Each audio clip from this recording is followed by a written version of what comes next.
தளபதி விஜய் மீது கொண்ட அன்பு அது ஒரு ரசிகையின் உணர்வு மட்டுமல்ல, ஒரு பெண்ணின் வாழ்க்கையோடு கலந்து போன ஒரு நம்பிக்கை. திரை வெளிச்சத்தில் தெரிந்த ஒருவரை ரசித்ததல்ல, தன் மனம் நம்பிய ஒருவரின் பாதையில் தன்னை இணைத்துக் கொண்ட பயணம் அது. ராஜபாளையத்தில் ஒரு பெண்ணாக முதலில் தளபதி விஜய்க்காக ரசிகர் மன்றத்தில் தன்னை இணைத்துக் கொண்டவர்.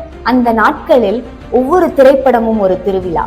திரைப்படம் வருவதற்கு முன்பே பாதகைகள் எழும், கொண்டாட்டம் தொடங்கும். அந்த கொண்டாட்டத்தின் பின்னால் ஒரு பெண்ணின் அன்பும் உழைப்பும் இருக்கும். விஜயின் ஒவ்வொரு படத்திற்கும் ஒரு பாதகை, ஒவ்வொரு நிகழ்விற்கும் ஒரு பங்களிப்பு, ஒவ்வொரு தருணத்திலும் ஒரு ஆதரவு.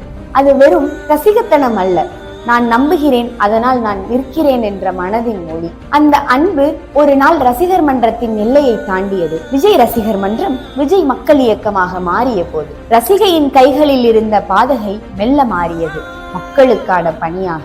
தலைவர் காட்டிய பாதையில் மக்களை தேடி நடந்தார். உதவி தேவைப்பட்ட இடங்களில் நின்றவர். மக்களின் குரலை கேட்டார், தன்னால் முடிந்ததை செய்தார். ஆனால் மக்களுக்காக ஓடி அந்த காலடிகளுக்கு பின்னால் அவர்களுடைய சொந்த வாழ்க்கை ஒரு அமைதியான போராட்டமாக இருந்தது.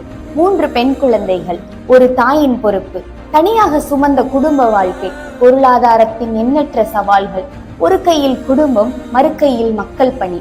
இரண்டையும் தாங்கிய அந்த கைகள் ஒருபோதும் ஓயவில்லை. வாழ்க்கை அவர்களை சோதித்தது, ஆனால் அவர் தன்னுடைய நம்பிக்கையை சோதிக்க விடவில்லை. காலம் மீண்டும் ஒரு மாற்றத்தை கொண்டு வந்தது. விஜய் மக்கள் இயக்கம் தமிழக வெற்றி கழகமாக மாறியது. ரசிகர் பயணம் மக்கள் இயக்கமாக மாறியது.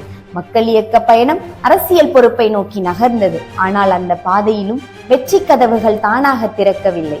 போட்டி இருந்தது, போராட்டம் இருந்தது, சவால்கள் இருந்தன. ஒரு பொறுப்பை பெறுவதற்காக தன்னுடைய நீண்ட கால உழைப்பை மீண்டும் மீண்டும் நிரூபிக்க வேண்டியிருந்தது.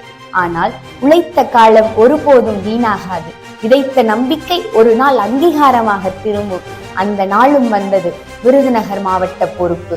ஒரு காலத்தில் தளபதியின் திரைப்படத்திற்காக பாதகை உயர்த்திய அதே கைகள் இன்று மக்களின் வாழ்க்கைக்காக பொறுப்பை உயர்த்தின. ஒரு காலத்தில் ரசிகர் கூட்டத்தில் நின்ற அதே பெண் இன்று மக்கள் பிரதிநிதியாக சட்டமன்றத்தில் நிற்கிறார். ஒரு காலத்தில் தன்னுடைய குடும்பத்தை காப்பாற்ற போராடிய ஒரு தாய் இன்று சமூக நலனையும் பெண்கள் உரிமைகளையும் காக்கும் பொறுப்பை ஏற்றிருக்கிறார். சமூக நலன் மற்றும் மகளிர் உரிமைத்துறை அமைச்சர், விருதுநகர் மாவட்ட பொறுப்பு அமைச்சர்.